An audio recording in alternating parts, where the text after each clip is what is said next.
uh, episode, Angry Bears Fan Podcast, episode 17, our first one as a monetized channel. Thank you for everyone who subscribed, watched, commented. This was way faster than the timeline I imagined. I told Tom I thought it would take us more to the draft, another month or two. So I really appreciate everybody who's new, who's watching now. All my friends, family, all that, anybody tuning in, we really appreciate it. Like, follow, subscribe still, and turn on those notifications. And it's important, guys, because realistically, we when we started this is something we've always wanted to do. When we started this, we imagined hopefully we would grow to that spot, like Sean said. We were thinking draft time somewhere maybe around the there next year, yeah. But now that we're here and we're doing it, we couldn't have done it without your support. So we really do thank you. I know we have some exciting things lined up. Potential giveaways. Maybe we do something with a random subscriber to where they come on and join us. Yeah, exactly. Friends and family. I already got a few people who reached out. But like I said, follow, subscribe. Happened a lot faster, and I really appreciate it from everybody. And to get into it, first, before I get into the Bears, we want to say salute to Patrick Kane. He got traded to the Rangers. Was it 2 days ago, a day ago? What a career that guy had. Him and Taves really lit the city on fire. What a run that dynasty was. Maybe since the Bulls, I've never seen the city ride for a team like they did the Blackhawks. The whole city, everybody was a Blackhawks fan in Chicago for about 10 years because of those kids. I say kids, but he's my age. But you know what I mean? They were kids when they started. They were 18, 19-year-old guys who, you know what I mean, before they were 26, had a dynasty, which is crazy. What a career. Patrick Kane, one of the best American-born players, if not the best American-born player. And yeah, it's nice to see him. The best Blackhawk of all time. Yeah. I mean, like I said, there's some older guys that are memorialized. I don't know. Statistically, I'm guessing he is, right? Or close. Oh, yeah. But again, salute to Patrick Kane. What a career. It's nice to see him. He wanted to go to the Rangers. They did him justice, and they let him go where he wanted to go. So hopefully he closes out his career good. And it's just sad. I'm getting old. Like, man, I forgot he was my age. And 16-year career in the NHL, not many injuries. He's a stud, especially for a little guy like that. Oh, yeah.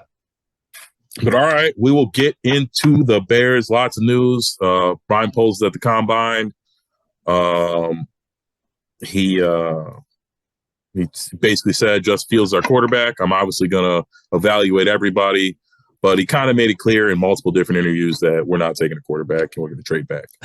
Well, see, and that's the thing, too, that a lot of people don't understand. So when Ryan Poles says that he's going to speak with every quarterback prospect, a lot of people read into that as, maybe they'll take a quarterback in the later rounds, whatever. But I don't necessarily think it's that. You got to remember that these quarterbacks also play with wide receivers and offensive linemen that might be on the Bears draft board at some point. So during that conversation, they can ask them about their teammates, these wide receivers, these offensive linemen, these tight ends, whoever the case may be, and get some more information from their quarterback that played with them. I think that's, another smart thing. It's like another set of eyes. And of course, teammates are going to talk each other up. At least they should in theory. But it still gives them a little bit of insight. A little smoke screen too, yeah. So it's not just about drafting a quarterback. It's, smoke screen. It's getting some info on maybe some other guys that the quarterbacks play with on the teams, And they have to posture a little bit because they want to get a decent price. But I think we're getting to the point where everyone knows. And like I said, Poles, in my opinion, made it clear that they're going to be trading back. I got a quote I put aside. I wanted to read the whole thing, so I didn't. But so I do it justice. But when he was asked about what the Bears are going to do, he wanted with the pick. He said obviously they're going to trade back, and he said, "This is quoting him directly. It just depends how far back." Asked when trading about the first round pick, we need a lot that gives us more an opportunity to bring more players. It's a good situation to be in for our club, but at the same time, when I talk about guys on our draft chart, we have someone that is high and in a special category that says, you know what, you're going to affect our team in both culture and standpoint. And that's also on a game day standpoint. But in a vacuum, yeah, moving back gives us more opportunities to hit more players and continue to add to the core of this team. So you've been saying this all along. It seems like he might trade back twice. With this Jalen Carter news, I think that's a huge possibility now too, because I really think the Cardinals are going to stand pat and they'll probably take Will Anderson.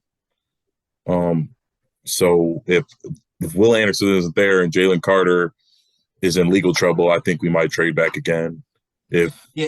And there's a lot of people out there saying that Jalen Carter's draft status might not be affected too much by this, especially since they're misdemeanors.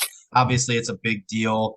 He lied to police. For the people that don't know, Jalen Carter had arrest warrants issued in Georgia in connection to the accident that happened last month that killed a teammate of his, as well as like a scouting coach or something like that. Yeah, it was like an assistant coach, yeah. Yeah, it was for reckless driving and racing. Those were the warrants that were issued for Jalen Carter's arrest. He did issue a statement saying that, he expects to be fully exonerated.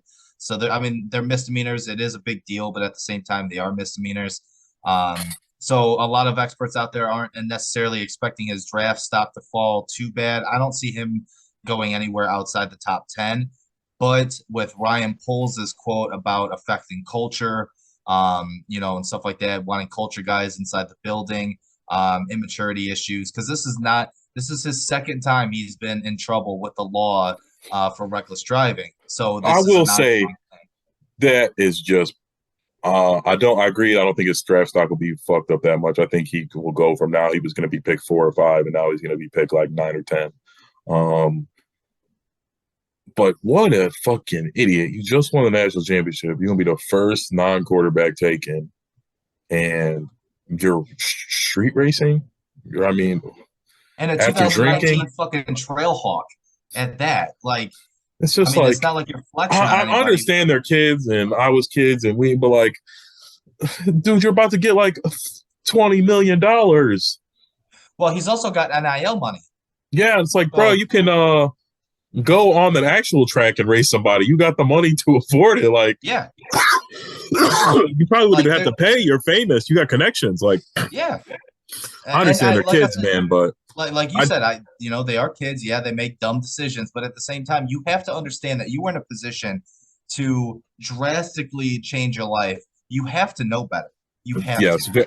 Yeah, I agree. It's just like you 100% have to know better, and it sucks if like these guys don't have friends that would tell them, like, if I had a friend who was going, I'd be like, nah, bro, like, you know what I mean? Like, we're not doing that. If I had a friend who was, you know what I mean? And it's like, there's got to be guys, I guess there were guys on the team who weren't out doing that silly stuff, but you need better guys on the team who actively are stopping you. Yes. And it's like, that's what people want in their locker room. And that's what's going to hurt his draft stock, where it's like, he lied. I do think it's kind of whack that they waited to the combine to do this. I think they did that to really just mess with his life and put a pressure on him. You know what I mean? Like, issue the warrant at the combine where, like, he basically had to leave the combine and turn himself in because he couldn't, like, in reality, have a warrant out for his arrest and be on NFL Network for the whole weekend. Yeah. So I thought that was just asinine of whoever's like, why didn't y'all just get him in the first place? Like, they didn't just find this out 2 days ago. They've known for weeks. I don't know if that's necessarily how that works. I mean, they probably did because it's been a month, and depending on the backlog of cases and stuff like that, plus the fact that he's a prominent person, so they're probably like, okay, well, let's take care of these more important cases first, and then we'll look into this. And then they had to do processing of evidence. I'm assuming there was. Yeah, I guess you're right. And he's a player, so there's probably a lot of smoke screens. The team weren't being that helpful. He probably like left campus because he was done. Yeah, like, I mean, I guess I can see that. I don't know, but it isn't. Again, it is kind of convenient timing. Yeah. You know what I'm saying? But I don't think it was intentional by Athens police. I just think that, coincidentally, it just happened on this timeline, and it couldn't come at a worse time for Jalen Carter. Because, like you were saying, I mean, realistically, I expected, Ryan Poles, just from the way he was talking about, many holes on the roster. The fact that the Bears don't just need one person. Sure, Jalen Carter might and Will Anderson, they might have, franchise changing a talent, but there's so many holes on this roster where we're not just one player away from being a competitor. And from the way Ryan Poles has approached this from the get-go, as well as the way he's talked, I've always been under the impression that he was going to trade back, multiple times. And I realistically think that if the right offer comes along, say they draft back, to 4 to Indianapolis, I really feel like if a team calls, that's 15th and says, hey, we'll give you the 15th pick, next year's first, and, some other picks, I think Ryan Poles takes that deal too. Because besides there's a few decent defensive linemen, edge rushers that will fall to like 15. Yes, Tyree, you were talking about Kaplan talking about, was it Tyree Jackson or Tyree Wilson? Tyree Wilson or Breeze or the other kid from Clemson will definitely fall to like one of them will be there. I kind of had my heart set on Will Anderson or Jalen Carter. I guess it depends on what deal we get from the Colts or from the Texans. Because we do, like you said, we need multiple players. But if we end up getting like a third and a fourth from the Texans, and then, a second and a fourth from the Colts or something, like I think that'll be enough extra capital where we roll the dice and we go one of those guys. Will Anderson, just watching more and more of him, I think he's the pick. This Jalen Carter thing kind of solidified it. If you've been watching us, I've been each week like back and forth. I really don't know. With the pain getting tagged, I was kind of dead set on getting Carter, but I just don't think in reality, unless we fall back and he's still there, we'll be taking him. Like I read that quote, he's talking about character guys. And I think Jalen Carter kind of. Well, another thing to kind of look into as well, depending on how far the Bears trade back, say they trade back to 9 or whatever with Carolina. So Matt Eberflus's comments on what he's looking for in an edge rusher, he's looking for, violence, length, the ability to turn the corner and have your entire body face the quarterback. But the length part is kind of what stuck with me because if you take a look, and I'm going back to, Tyree out of Texas Tech, that kid's got some size, man. He's lengthy. He's just a monstrosity of a prospect.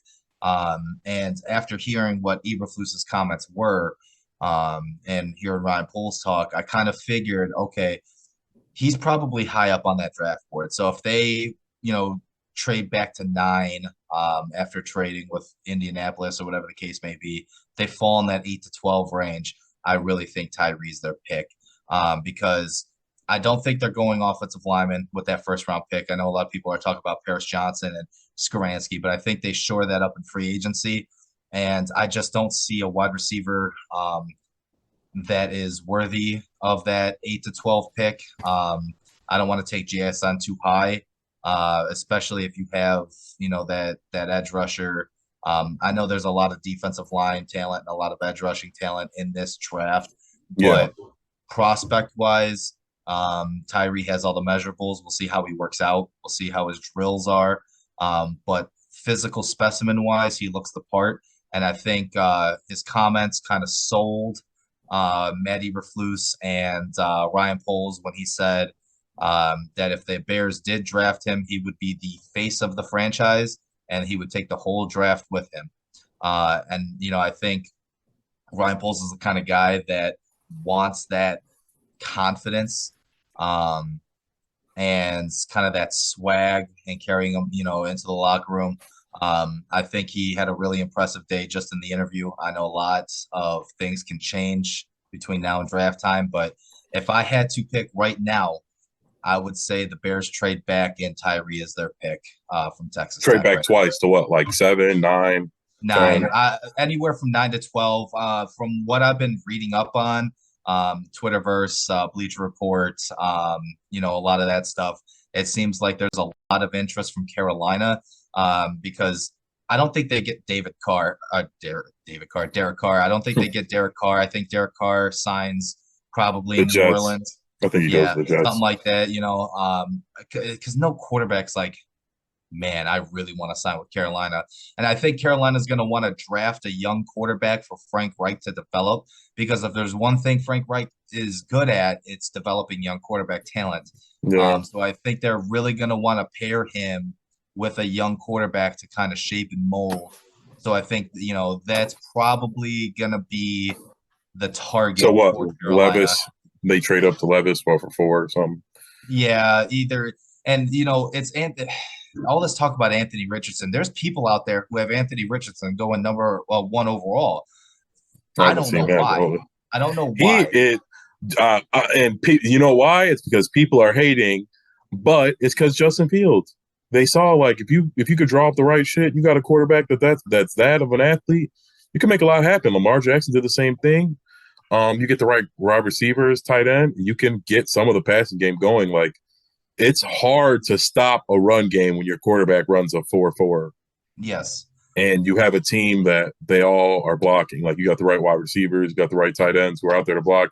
It's real hard. And Justin Fields, like everyone saw, he never was a running quarterback, and he was running with ease. The lanes Well, are there. You got to just that's make what one fucks guy me up, miss.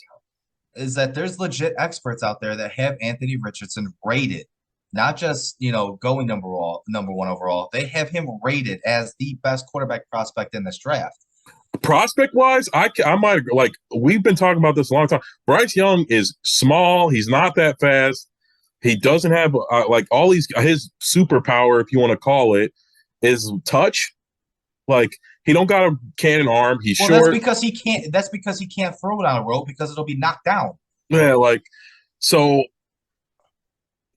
prospect wise, yes, Anthony Richardson is faster. He's taller. He's got a He might have a big higher arm. ceiling. Yeah, like, he has a higher But ceiling. I'm just saying, like, prospect are great in speed, all that.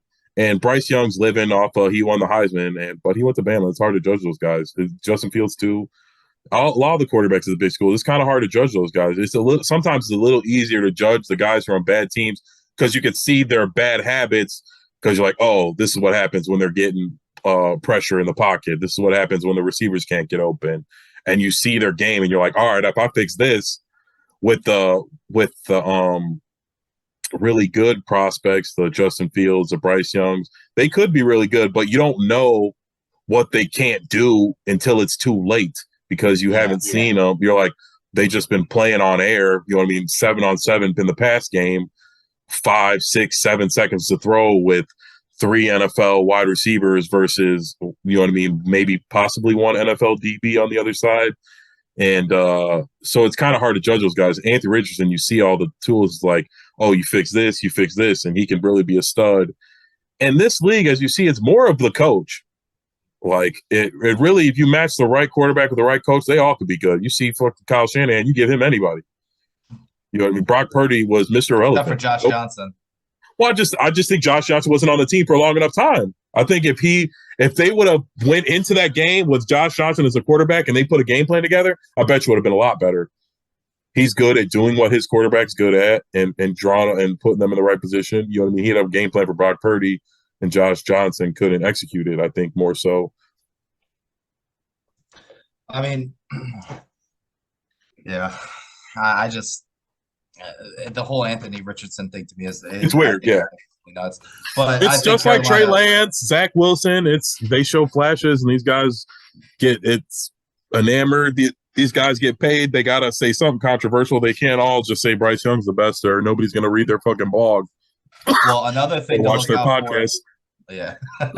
Another thing to look out for is so it could be a negotiation tactic, since right now Seattle is negotiating with Geno Smith on an extension. But Pete Carroll had some interesting comments. He said that, he kind of threw Seattle's name in the hat for the number 1 overall pick in terms of trading. He was talking about drafting, the opportunities. They're so used to drafting in the 20s that, at this pick, the pick that they got from, I forgot who it was, from Denver. That having the opportunity to, be at this position where, a lot of game-changing quarterbacks can be drafted, it's a precarious position for them. So he didn't necessarily rule out drafting a quarterback or moving up to draft a quarterback. Like I said, it could be all, a negotiation tactic, for Gino's agent and whatnot. But that's another suitor. I Potentially thought that British would be a good spot for Anthony a little bit. Richardson. They stand pat and get him there at 7, or what are they, 7, right? I believe. Or 5. 5, yeah. Get Anthony Richardson there, sit 1 year behind Gino, maybe tag Gino. I think Gino would be happy with the tag price. And that'd be his biggest payday by a mile. It's just on the tag, and he knows he's not getting a 5-year deal anywhere. So no. He could be a good bridge quarterback if it's 3 years. I mean, but the Seattle, realistically, you see a lot of quarterbacks, taken in later in the first round. They're the ones that usually sit. Is 5 really worth drafting a quarterback to? You know what I'm saying? I personally wouldn't. When the Bears drafted Justin Fields at 11, I was like, "The hell we put him on the bench for?" Like, Andy Dalton, I guess, is a little more advanced, but you might as well throw him on the fire. I don't really personally believe in sitting anybody. I'm sure it helps a little bit, but I think experience is the best teacher. There's a few, Aaron Rodgers, Patrick Mahomes. But they even said Patrick Mahomes was that guy as a rookie, and they knew that like Alex Smith was out of there, like once he got into the practice field. So I don't know especially not at 5. If you get him in the second round, maybe late first round, maybe. But if I'm taking somebody at 5, especially Seattle, they're a playoff team, so you can't you're going to take a bridge quarterback when you were they didn't even get blown out in their playoff game. If I recall, you lost the playoff game when everybody counted you out. You got a veteran quarterback. You're not really in a rebuild anymore. You're kind of like a year or 2 into it. So to take Anthony Richardson at 5 would be I wouldn't do that. Yeah, but it'll be interesting to see how it goes. He's going to be at the combine, so he'll make some strides. That he's got a big arm. So if he has a nice combine, who knows where he ends up going? Will Levis the same thing. He's got a big arm. I'm a huge Ohio State hater, but I think C.J. Stroud's better than Bryce Young. I really think he is. You've heard me talk about it all offseason so far. I have C.J. Stroud as my QB1 in this year's draft. I just think, and here's this fucks me up. We all talk about, Bryce Young and, the intangibles, blah, blah, blah, blah, blah. You see what C.J. Stroud did in these playoff games. He played very well. Past year. How does that not get more recognition than what he's getting? He made all the throws. He made all the right decisions. I don't think he had a single turnover in those 2 playoff games that they had, or whatever it is. I think he did, but I don't know. He played very well. He was amazing. It wasn't his fault. And like I said, I love to watch Ohio State lose, but he scored like 50 points, right? Or something like that. Yeah. Like, I don't understand how people are sitting there saying, this isn't the first, it's not like this just came out of nowhere. He's been doing it for the last couple of seasons. Yes, he's very good. He's big. And that is I also, like I said, I just don't think Bryce Young's that good, but he's small. Like C.J. Stroud is built like an NFL quarterback, and he's got more body to grow too. I mean, these guys are only 21. Like, he's going to put on a little more weight, get even bigger. Like, Bryce Young's going to be like 205, 5'9" max. Like, that's not big enough. It isn't. Kyler Murray is 10 times more talented than Bryce Young. And he can't, these guys touch him. And I know Kyler's smaller than him, but it's the same thing. They're going to fall on you. They're trying to hurt you. They can pretend like they're not, but they are. We all play football. Everybody's trying to hurt the quarterback. Like, that's what the defenders are trying to do. And especially if they get a chance to, they are going to. And I don't think Bryce Young's going to have a long 15-year career where he doesn't get banged up. I think we talked about the durability. He's tall. He's got a big arm. He can make all the throws, and he's got poise. Like, he played in a lot of games where they were down and they were out. They were the underdog, and he came out and shined against Georgia, where they had 10, 11 NFL players on the defense. Like, I mean, I know he was playing with a lot on his side too, but that's what those games are for, and he lit them up. Yes, 100%. And I know he had, Ohio State has the best receiver crew in the NFL, but or in the NCAA, but he, like I said, he put on the show. I don't like to talk too good about Ohio State, but I just personally think C.J. Stroud is head and shoulders better than Bryce Young, in my opinion. I think if C.J. Stroud was on Bama, they would have won the Natty. Like, I really do. Like, their Ohio State lost because of their defense, not because Marvin Harrison Jr., CJ Stroud, JSN, and those guys couldn't score. They were fucking shitting on Georgia. Their defense couldn't get a stop. And so it'll be really interesting to see how this draft plays out. Next week, we're going to do our whole episode to be about the combine. You know what I mean? So we'll get a better picture. Bryce Young's not throwing. All the other quarterbacks are, though. Bryce Young, I'm assuming, is just doing measurements and interviews. But all the other quarterbacks will be participating, which is good. That usually doesn't happen. So I'd like to see, like Tom's always said, I'm locked in for the combine. So I like to see, I'm really be interested to see Anthony Richardson, how he looks, and maybe some of the under the radar quarterbacks we haven't really even been talking about, because the Bears could use a nice young backup, somebody, or we're going to have to go out and get Trubisky or some competent backup. But to move on a little bit, Poles said he had a few starter combos with several teams about the first round pick. He said no specific picks or players were mentioned, but he said several teams put the feelers out there, and he kind of told them, like, this is what I kind of want. Poles also admitted to, like, this being the dream scenario for any GM. He couldn't have had it more perfect, basically, for his first offseason. He's already got a QB1, first pick in the draft, 100 million cap. We talked about it a bunch of times. It's like, this is what you dream of when you're like, oh, I'm going to be the GM and I'm going to rebuild a team. Very rarely do you get such a clean rebuild, is what I'll say. He's basically got the perfect rebuild scenario. So if this doesn't work, it's really all on him. He's about to draft, 15 incoming rookies we're about to have in this upcoming draft. Here's what scares me, Sean. With the Bears' number one, free agency target being tagged, now reports that Saquon Barkley and the Giants are close to a deal. Oh, yeah, I forgot about that. Yeah, you told me.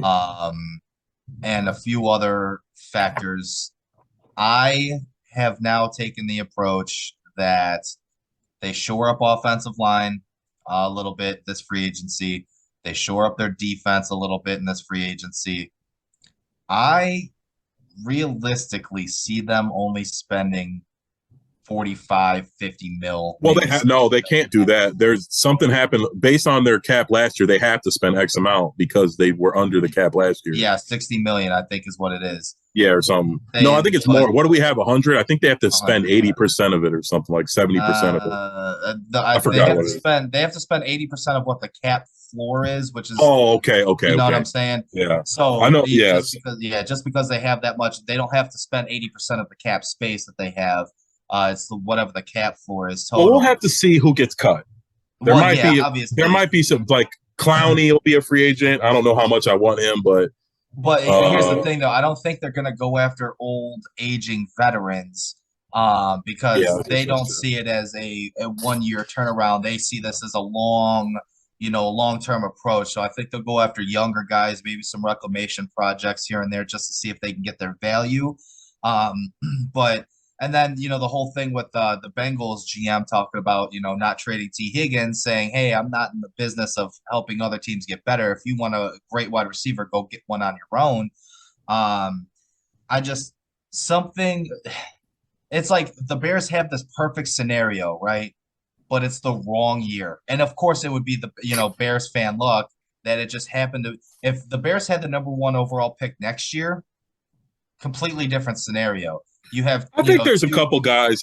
Sorry to interrupt you. I think there's a couple guys. I think I like you, have kind of scored. I really had my heart set on giving Daron Payne whatever he wanted. But I think Jesse Bates will be a free agent. I'm looking at a few people.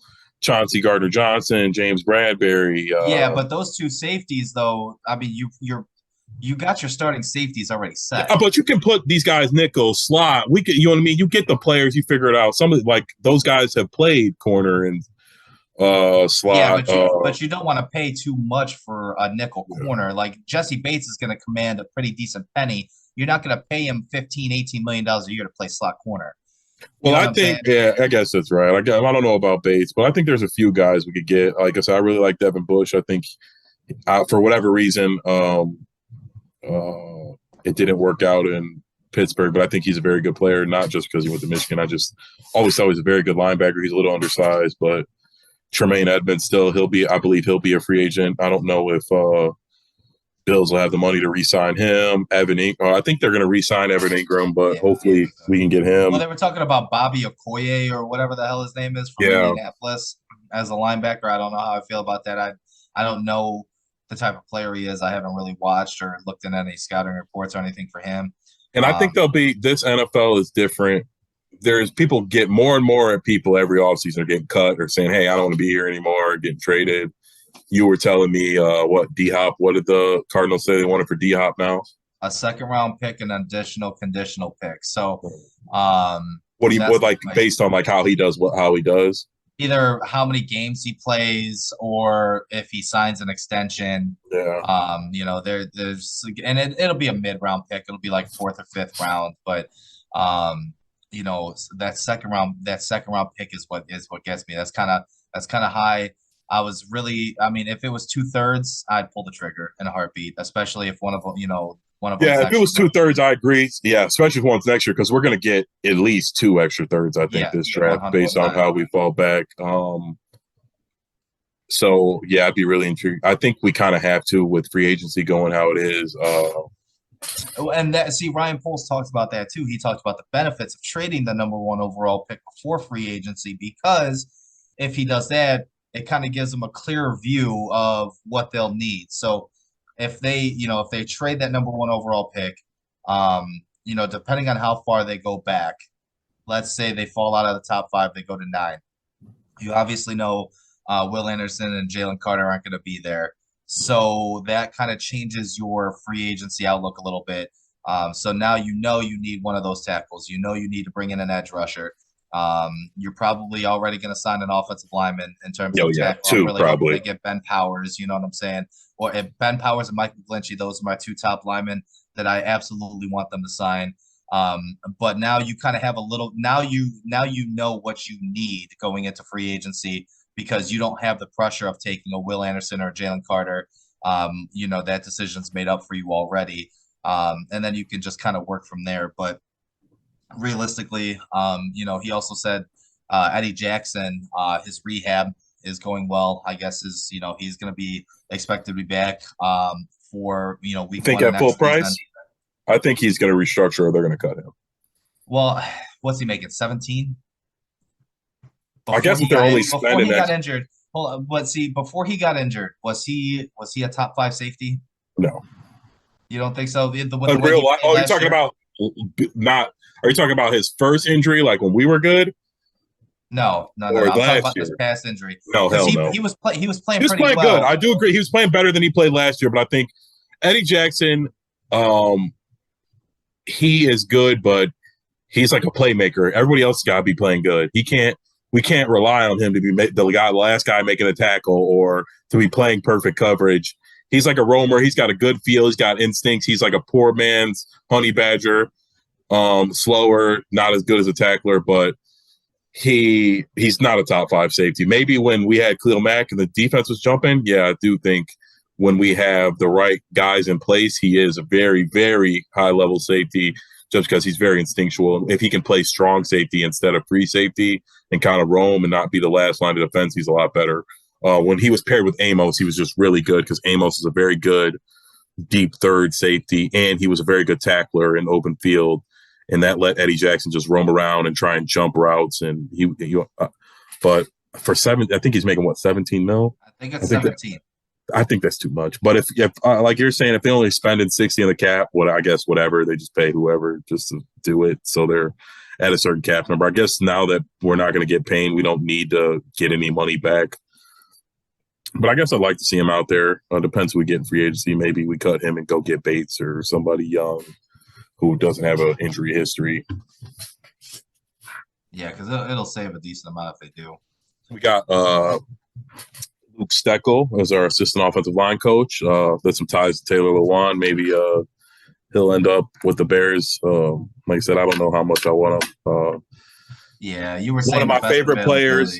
One of my favorite players, but I think with his podcast being so good, I'm like, is his heart really in it? I don't mean to call him out or anything like that. I like him a lot, but he just seems to really like the podcast. I think he's better at the podcast than he is an NFL player, honestly. And he was a pretty good NFL player. And I just think him and that guy have You know what I mean? The other guy basically gave up his career to keep doing that too. I mean, he was never near. What's his name? Will Combine or something like that. Yeah, I think so. Something like that. He was never nearly as good as Taylor Lewan, but they've got a really good thing going on, honestly. And like I said, I don't know, kind of inspired me amongst many other people to go out and do it because, like I said, they got a really good thing going. Two friends doing something. But like I said, I don't really want Taylor Lewan. I really want Mike McGlinchey. Orlando Brown hasn't been tagged yet, right? No. They said they were. Deron Payne is the only person that has been tagged. Yeah. But when's the deadline? Soon, right? I think it's when the tampering starts. They have to have it done by March 13th. Okay. So, I mean, we're still in the running for them. So there's still some guys out there we can go give the bag to. I think the Saints will be making some cuts. Some other team will be making some cuts to make room. So a few teams got to move money around to get a quarterback. So it'll be interesting. But right now, yeah, losing Deron Payne is just a huge kick in the nuts. I really wanted him. Galladay got cut. I really think he's going to be on our team. I don't know why. I just have a feeling. We went to NIU. He's I guess he's got a ceiling. He kind of washed out of the Giants. But like I said, I feel like he's going to be a guy we can get on a budget, and he's going to be on our team. I just feel it. Anything else? Not that I can think of. Outside of that, the last thing I had about the draft, more and more I watch, so I really hope the Bears somehow either trade back into the first or fall back far enough into the first to get JSN, the wide receiver from Ohio State. I think with the free agency as it is, like I said, we're going to end up with Galladay. I think we need somebody nice and young with some synergy with Justin Fields. I think Mooney will be staying with us because we just have the money to re-sign him. Hopefully it's not 20 mil. Hopefully we can get him 15, 16 or something like that. That's not going to be the number, I'm telling you. I don't. Isn't that what Kirk got 20? And like, I don't. Is Mooney? I guess he had one season where he was as good as probably better than Kirk's. But see, here's the thing: is that you're also looking towards future cap. You know, cap's going to rise next year. It's going to keep going up and up and up and up and up, which means player prices are going to keep going up and up and up and up. Yeah. So realistically, that number is going to be your, that's going to be your number for your number twos and, and number threes, maybe not, 20 million for number three, but realistically you're looking at 25 to 30 million for a superstar number one and 18 to 20 million for your number twos. That's just the way it's going to be now. And it sucks, but it's the nature of the beast. You know what I'm saying? Yeah. So how about a little factor cap? All right, let's do it. All right, so the reports are out that the Giants and Saquon Barkley are close to a deal. So with that in mind, I ask factor cap. The Chicago Bears will not be signing a big name running back, and we'll address we'll address it in the draft. I'll say fact. Oh, actually, I'll say cap because I don't think they're going to address in the draft. I think we just run it back with Montgomery. We already got Herbert. I don't think maybe they take somebody in the draft, but I don't know necessarily address it. Whoever they draft, unless he just has a crazy training camp, he's probably not even going to be playing unless somebody gets hurt. But I think we're just going to run it back with Montgomery and Herbert. No reason to. They already shown they could do it. But I'm going to disagree. I'm going to say it's fact. I think they do draft a running back. Third or fourth I'm not saying I don't think they're going to draft a running back. But hold on. This is why I'm saying I do think obviously Khalil Herbert's back, but I don't think they re-signed David Montgomery. 3.6 yards per carry behind the same offensive line that allowed Khalil Herbert to run for over 5. I don't see. I know they like David Montgomery, but I really feel like David Montgomery ends up somewhere else. I know there's a lot of running backs now that are going to be looking for work with Leonard Fournette being cut from Tampa, and now there's talks about Joe Mixon being cut from Cincinnati, obviously to probably make room for that Joe Burrow, T. Higgins extensions that are coming up. But realistically, I don't think they re-signed David Montgomery. I think they draft a guy in the 3rd or 4th round. I really like Chase Brown out of Illinois. I like him too. He is very good. And I think they take him and like running backs nowadays. We all keep saying, he's really good out of the backfield. Him. So if you can run it back with Khalil Herbert, get a Chase Brown in the third round from Illinois, you run it with those two guys, you save that money that you'd be paying because you're going to be paying David Montgomery $8 to $10 million anyway. Yeah. Save that money, spend it next year or spend it, somewhere else. You get a young kid out of the draft, you run it back with Khalil Herbert. So realistically, I don't see a big name signing at running back position that includes David Montgomery. And I really think Khalil Herbert and whoever they draft in the draft this year are going to be your running backs 1 and 2.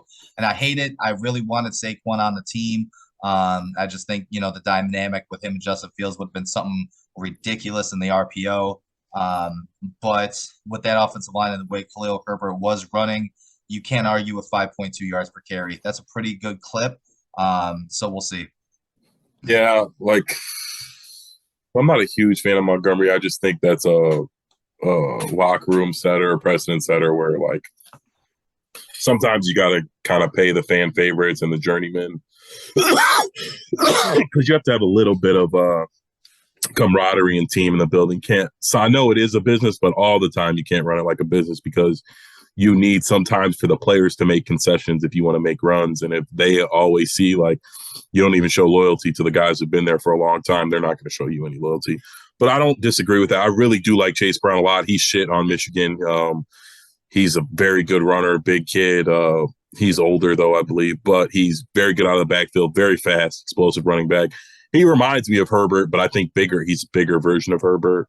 So I think he would be nice good to pair with Justin Fields. Number 2. So Jalen Carter had a warrant out for his arrest in connection to the death of his teammate and the coach on the Georgia team for reckless driving and racing. This is the second time he's gotten in trouble for reckless driving, as he was cited previously for driving 89 in a 45-mile-per-hour zone. So I asked Factor Cap, Jalen Carter should be off the Bears draft board, and they should focus their attention elsewhere. I would say Cap. I'm not the morality police.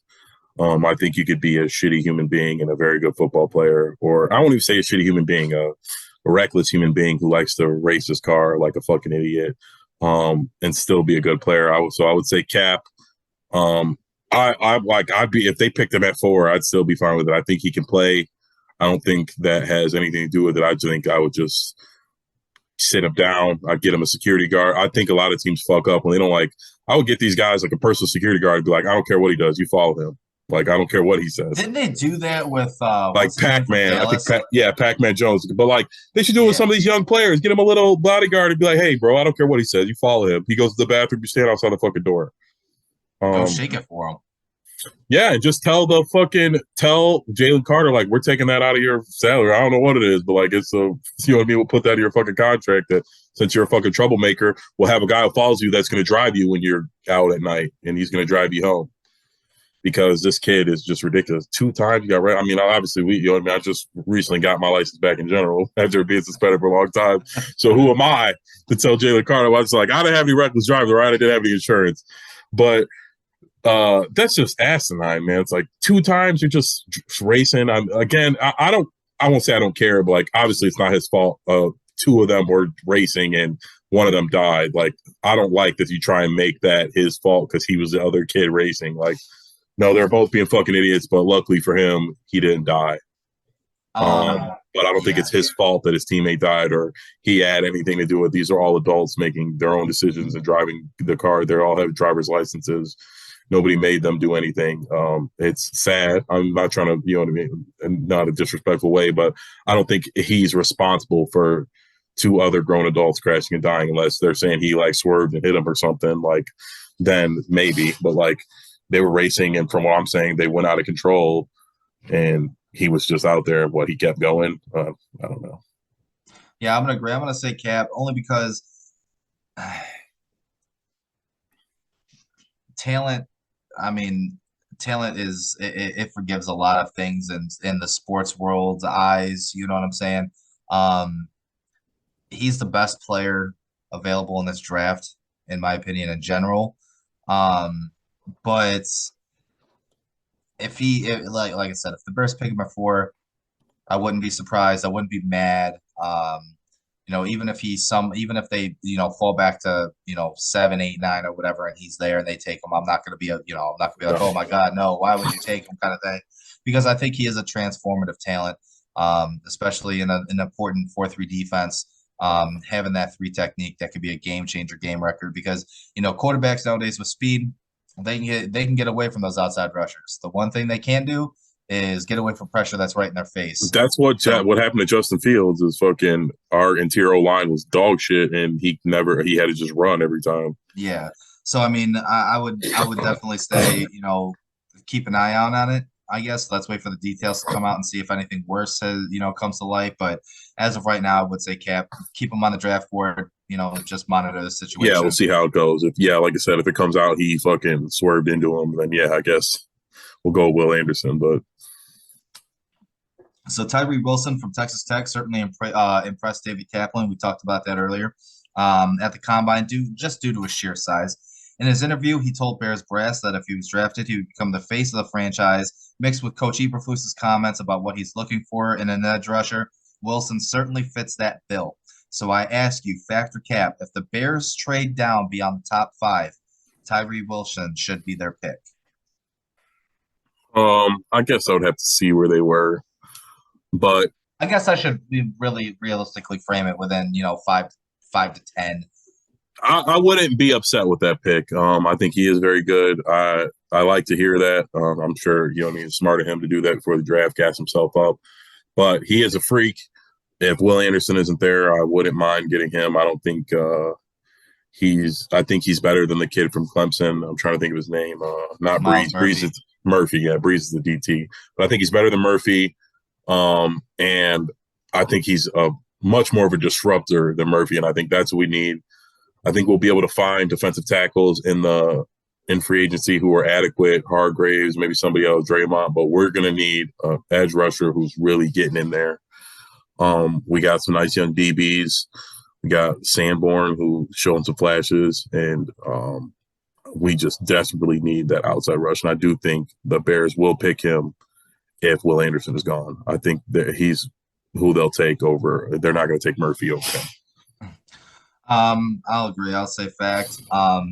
As we go along here, we'll obviously show everybody, our mock drafts. Well, you know what? For shits and giggles, next week we're talking, combine stuff and stuff like that. But the week after, maybe we'll release our first we'll do our whole we'll do our own on PFF, and stuff like that. But right now, if I had to put my GM hat on and just kind of take an educated guess, I would say Bears trade back twice, land at 9, and they pick up Tyree Wilson out of Texas Tech. That would be my go-to. That's like kind of what I'm cemented so far.